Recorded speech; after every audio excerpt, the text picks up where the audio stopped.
શ્રી શંકર સુમન હનુમાનજી મંદિર ખાતે વિશ્વ શાંતિ અર્થે અખંડ ધૂન યોજાય। બારસો મહાદેવની વાડી પાસે આવેલા શ્રી શંકર સુમન હનુમાનજી મંદિરના પટાંગણમાં વિશ્વ શાંતિ, વિશ્વ પર્યાવરણ અને વિશ્વ કલ્યાણ અર્થે મહંત શ્રી કરુણાશંકર દાદાના ઉપસ્થિતિમાં 24 કલાકની અખંડ ધૂનનું આયોજન કરવામાં આવ્યું હતું।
મારું નામ કરુણાશંકર દાદા બાપુ।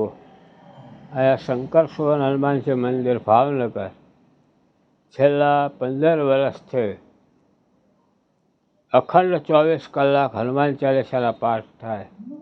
વિશ્વમાં અશાંતિ વધી ગઈ છે, એટલે અશાંતિની શાંતિ માટે, વિશ્વના કલ્યાણ માટે આ હનુમાન ચાલીસાના પાઠ અમે કરીએ છીએ અને ભાવનગરના વિવિધ રામ દરબારોના સહયોગથી આ પાઠ થાય છે અને આ પાઠનું જે કાંઈ પુણ્ય આવે વિશ્વના કલ્યાણ અર્થે અમે અર્પણ કરીએ છીએ। અસ્તુ।